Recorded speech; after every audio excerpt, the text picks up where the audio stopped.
Sembang-sembang, simak borak santai memang kelas. Cerita hangat, info deras. Sembang-sembang, simak. Selamat datang semua sekali. Mari duduk, jom kita sembang sini. Topik best, cerita sana sini. Sembang-sembang sampai puas hati. Assalamualaikum warahmatullahi wabarakatuh. Selamat pagi dan selamat datang ke rancangan podcast Sembang-Sembang Srimas episod yang kelima pada hari ini bersama dengan saya, hos Izan Wahidah binti Zainuddin.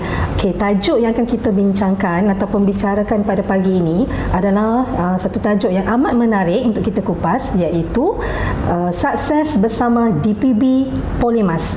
Okey, jadi untuk membincangkan tajuk dengan lebih lanjut lagi, kita akan bersama-sama dengan dua orang panel yang kita telah jemput khas ke sesi ataupun episod pada kali ini, iaitu bersama dengan Puan Nur Azimah binti Mat Alias, Ketua Program DPB ataupun Diploma Kejuruteraan Perkhidmatan Bangunan Polymas, dan juga bersama kita seorang lagi adalah teknologis Dr. Sofizin bin Adam. Selamat datang Puan Nur Azimah dan juga Dr. Sofizin.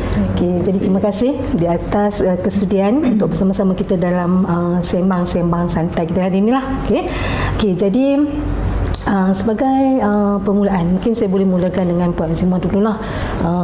Boleh Puan Azimah kongsikan ataupun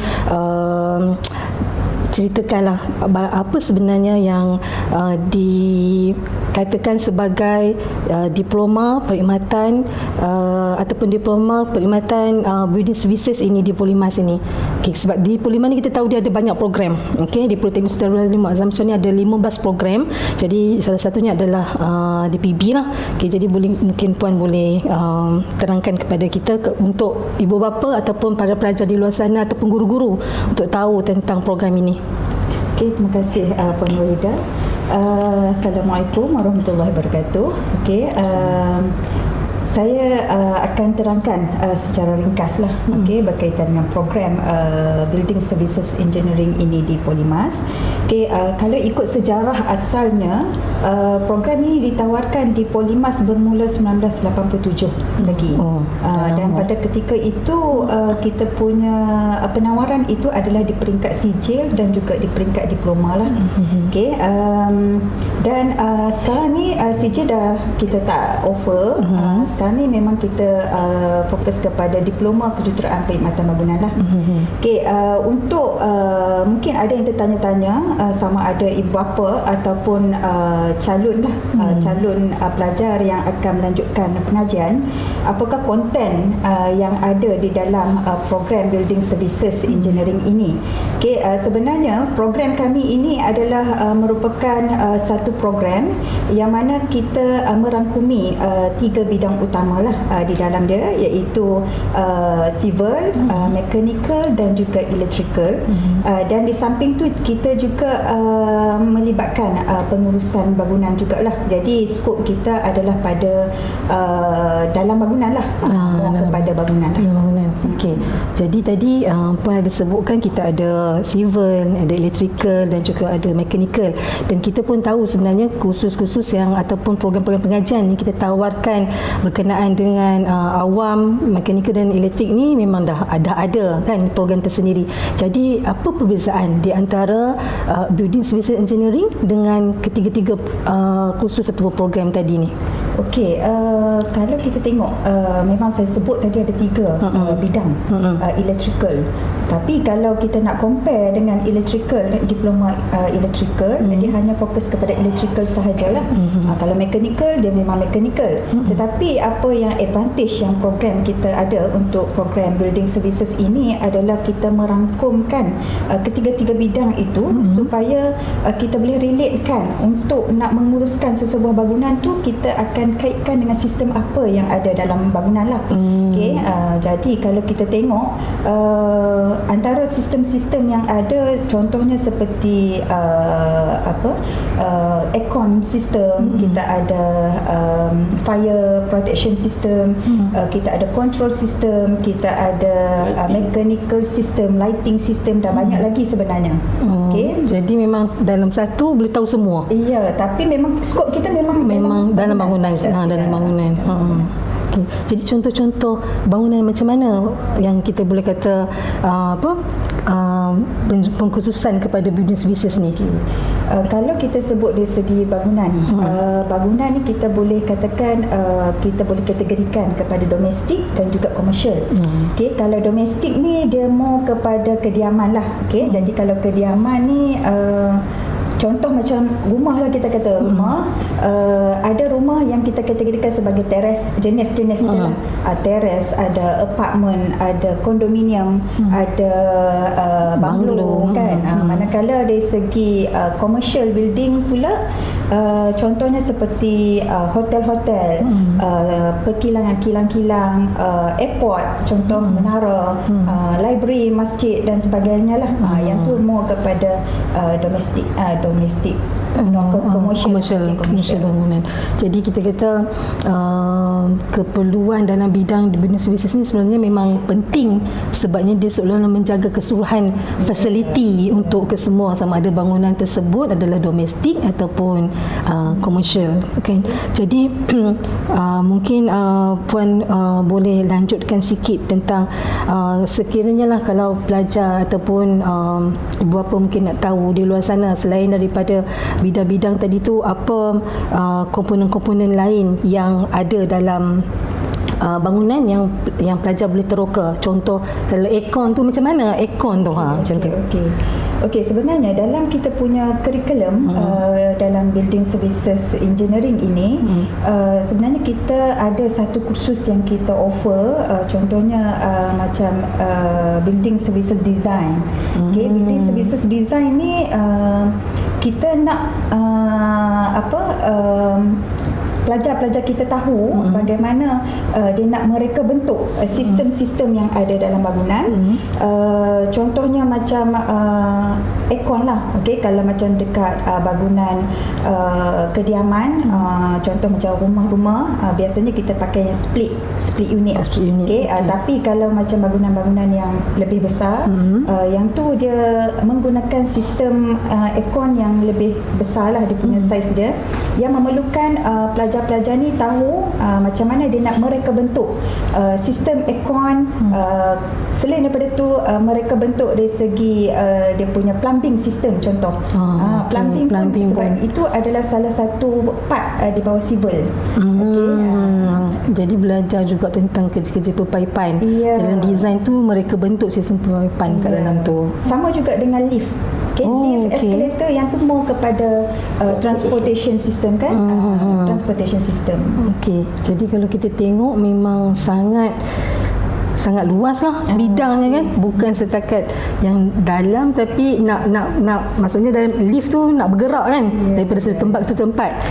Pentingnya ada lift, ada escalator lah contohnya macam tu. Mungkin doktor boleh pendapat sikit, selain daripada macam Puan Azimah sebut tadi tentang kurikulum kita ada subjek seperti design, plumbing dan sebagainya kan. Macam final project macam mana doktor? Okey, macam ni Assalamualaikum, lambat saya nak cakap. Saya kata okey. Dia berkaitan dengan kalau kata student ni dekat Polimas ni, dia di akhir sekali kita akan belajar berkaitan dengan buat projek lah kan, FIP tu kan. FIP ni jadi pelajar akan cubalah mempelajari kaedah macam mana kita nak upgrade kita punya facility. So kita terapkan nilai-nilai inovasi lah dalam projek FIP ni, supaya pelajar ni bila mana macam Puan Azimah cakap tadi kan, kerjaya dia lebih kepada menguruskan fasiliti. Jadi menggunakan fasiliti ni kita punya graduan kita akan bekerja sebagai pengguna fasiliti yang mana dia masuk ke bangunan tu dah dibina lama dah. So dia kena tahu teknologi terkini dan yang lama macam mana. So macam mana dia nak upgrade supaya mencapai orang kata apa, standard yang terkini lah, okay? Sebab kita punya perubahan bangunan pun, reka bentuk bangunan pun dah berubah sejak adanya Undang-Undang Kerja Bangunan Serangga 1984. So kita dah ada satu guideline macam mana kita nak buat renovation dan sebagainya. Pada kita akan, bila membuat satu inovasi ni, dia akan tengoklah sekali undang-undang yang terlibat, okay, dan sebagainya lah. Jadi FIP ni lah yang akan memberi gambaran kepada pelajar supaya dia boleh menaik taraf, orang kata apa, kecekapan tenaga dalam bangunan mungkin, okay, ataupun yang boleh membuatkan bangunan tu lebih selesa untuk didiami dan sebagainya. Terutama sekali dengan banyaknya bangunan-bangunan komersial kat Malaysia sekarang ni lah. Okay. Jadi dia punya bentuk penghasilannya adalah berbentuk produk lah mungkin kan, ataupun menghasilkan servis dalam bangunan tu, menghasilkan model, prototype macam tu lah kan. Supaya kita boleh nampak lah apa lagi yang student tu boleh buat inovasi kepada sistem dalam bangunan kan. Okey. Jadi selain daripada tu, okey, mungkin Puan boleh kongsi sikit dengan kita dalam Building Services Engineering, dan nama pun engineering kan. Jadi berapa percentage teori dan juga praktikal yang dipraktikkan dalam program DPB ni? Okey, di Politeknik, okey, untuk level diploma, kita ada mempunyai 60% untuk kita punya teori lah, okey, dan 40% untuk praktikal. Okey, dan kalau kita tengok dekat sini, di Polimas ni kita memang menekankan juga selain daripada teori, kita dari segi praktikal ada punya kebolehan pelajar-pelajar untuk nak menggunakan alat kan. So kita praktiskan jugalah, masukkan elemen tu juga. So maksudnya supaya graduan kita lebih bersedia lah kan dengan real punya kan di setelah keluar bekerja nanti. Okey, kepada doktor. Okey, doktor sebagai individu yang dah pernah bekerja lah sebelum menjadi seorang pensyarah kan. Okey, jadi apa lagi prospek kerjaya yang doktor rasa boleh kita war-warkan lah kepada untuk umum, pengetahuan umum kat luar sana, ibu bapa, guru-guru ataupun pelajar-pelajar kita kan. Okey, nanti kalau dah grad DPB ni nak kerja apa? Macam tu kan. Kita nak yang senang supaya orang terus nampak prospek kerjaya tu. Okey, sebenarnya prospek kerjaya graduan DPB ni amat luas lah. Okey, sebenarnya kalau dikatakan di mana ada bangunan, di situlah perlunya graduan Polimas ni lah, terutama yang DPB ni lah, sebab dia mereka ni akan menguruskan semua fasiliti ni lah. Dengan adanya sekarang trend sekarang pula dengan pembangunan serata perumahan kan, walaupun dia domestik, tapi bila adanya pembangunan serata macam perumahan-perumahan yang guided community semua kan, dia akan memerlukan satu syarikat yang akan menguruskan fasiliti, landscaping luar dia kan, dalam bangunan, dan dia punya teknik dari segi macam undang-undang yang terlibat dalam strata ni. Jadi pelajar-pelajar DPB ni dia akan tahulah berkaitan dengan pembangunan ni kan. Kat situlah jadi ada peluangnya, dan mereka juga boleh jadi kontraktor, yang menguruskan fasiliti-fasiliti tersebut. Di hotel-hotel pun boleh, ada jurutera, di hospital dan sebagainya. Mall, dan sekarang pun banyak shopping mall kan. Shopping mall pun memang memerlukan jurutera bangunan macam ni lah. Jadi secara macam kita balik kepada awal tadi, perbandingan macam yang Puan Moderator cakap tadi lah, antara civil, electrical dengan mechanical, mereka ni belajar menjurus kepada bidang dia lah. Dia lebih kepada masa proses pembinaan. Graduan DPB ni dia lebih kepada selepas proses pembinaan, selepas bangunan siap. Jadi kami target kat situlah, supaya pelajar-pelajar ni boleh menguruskan bangunan, dan end career dia ada, career terakhir dia adalah sebagai pengurus fasiliti sebenarnya. Mereka berpeluang menjadi pengurus fasiliti. Permulaan ni mungkin jadi pembantu jurutera, ataupun penolong pengurus fasiliti dan sebagainya, yang akan menguruskan segala perkhidmatan bangunan dalam tu lah. Sebab tu bukan perkhidmatan bangunan kan. Untuk menjaga bangunan tu dengan sebaik mungkin, untuk digunakan dalam tempoh yang lama lah kan. Sebab kita bukannya buat bangunan untuk guna tempoh masa sekejap. Jadi selepas tu perlukan dalam bidang ni lah, building services ni kan. Jadi sebenarnya memang kita kata di mana-mana sajalah peluang kerjaya tu, sebab bukan sekadar untuk bangunan komersial, bangunan domestik pun sebenarnya perlukan orang yang menjaga dan menguruskan, kata doktor tadi. Jadi Kalau gitu ada kan tu untuk calon-calon yang berminat untuk menyambung pengajian, boleh doktor ceritakan sikit tentang syarat-syarat yang diperlukan untuk menyambung pengajian dalam bidang diploma kejuruteraan perkhidmatan bangunan ni? Okey, antara syarat-syarat dia adalah yang pertama sekali lulus matematik lah. Kredit matematik. Okey. Lepas tu minimum 3 kredit lah, termasuk dengan kredit matematik. SPM lah. Itu adalah syarat dia setakat ni. Jadi bahasa Melayu, sejarah lulus lah. Sejarah lulus. Wajib lulus lah. Okey. Dan tambahan jugalah ada dari segi ni lah, buta warna pun kita ada syarat jugalah. Okey. Sebab dia melibatkan kita punya Pendawaian elektrik. Pendawaian elektrik. Nanti tak kenal pula color payah kan. Nanti salah pasang nanti yang akan nanti tak jadi menjaga lah pula kan. Okey, jadi laman web yang ada untuk kalau kita punya graduan ataupun ibu bapa yang berminat untuk kita nak tengok lebih lah, nak kaji lebih tentang program ni, boleh layari laman web mana? Kita ada melalui Polisisi pun ada. Dan ataupun boleh direct kepada kita punya website Polimas lah. Website Polimas, dalam tu kita boleh memang ada untuk setiap program yang ada dalam tu lah. Jadi boleh bukan setakat ni je, dia ada detail lah dari segi prospek kerjaya, dia punya syarat-syarat kemasukan dan sebagainya lah. Boleh tengok di situ lah. Jadi di Facebook semua pun ada untuk program ni. TikTok pun ada. TikTok pun ada. Instagram pun ada. TikTok ni senang sih, kita nak tarik golongan muda ni kan, terutama yang anak-anak kita kat sekolah ni, lebih daripada TikTok. Okey. Jadi kepada Puan Azimah, tempoh pengajian untuk belajar di politeknik, secara am lah, dan secara khususnya untuk Building Services Engineering ni berapa lama sebenarnya Puan? Okey, untuk tempoh pengajian bagi program diploma engineering, terutama Building Services lah, di sini tempoh pengajian 3 tahun. 3 tahun, yang mana 2 tahun setengah pelajar-pelajar ni berada di dalam kampus lah. Maksudnya dia melalui proses PDP daripada semester 1 sampai ke semester 5 lah.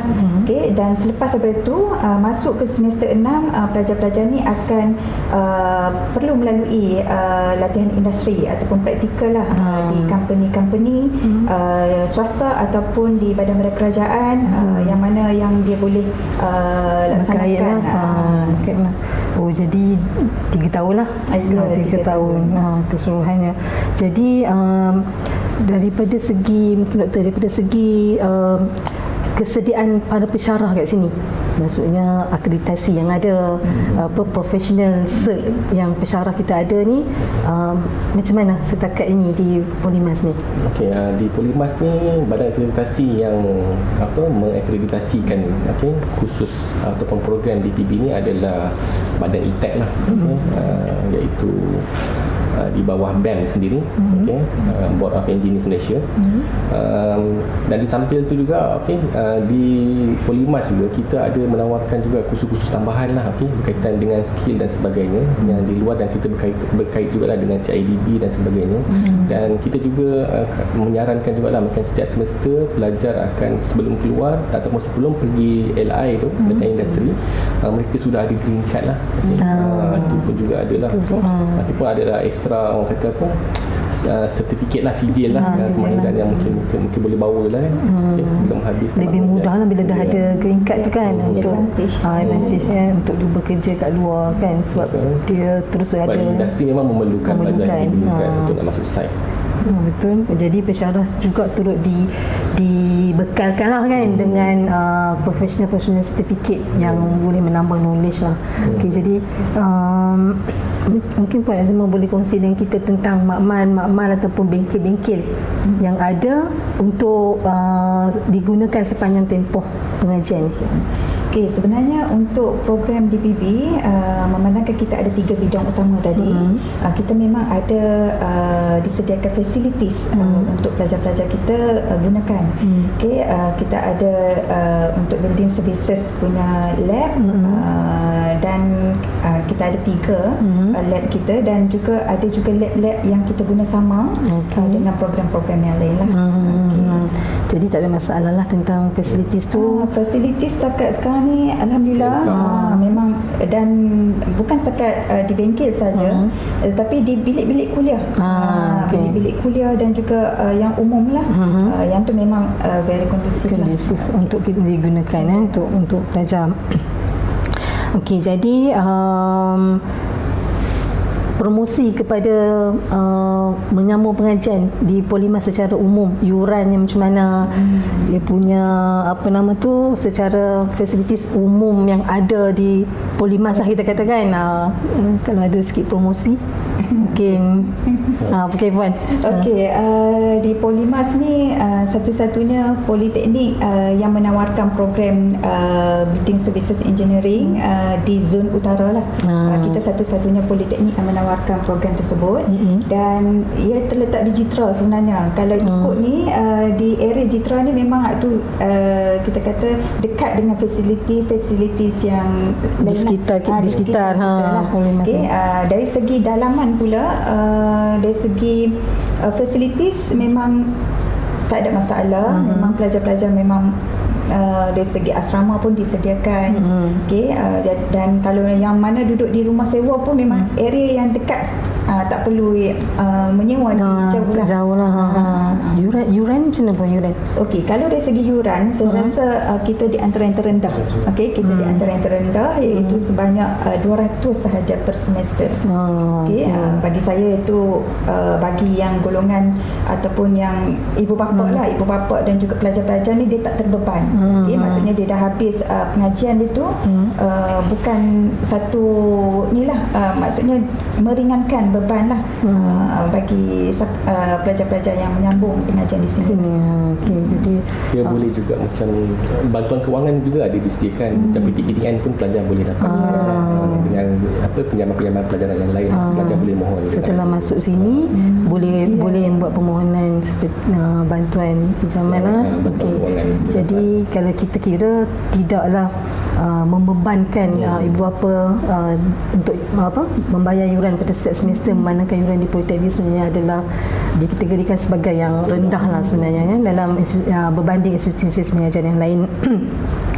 Okey, jadi saya rasa dengan masa yang kita ada, kita dah cukup untuk mengenal ataupun mendalami apakah itu Building Services Engineering secara khususnya kepada diploma kejuruteraan perkhidmatan bangunan di Polimas ini sendiri. Jadi mungkin ada sepatah dua kata daripada kita mulakan dengan doktor dulu tentang kita nak promote sikit lah untuk sukses bersama di PB Polimas ni. Okay, mungkin doktor sikit. Okey, macam ni kepada pelajar-pelajar ataupun ibu bapa di luar sana.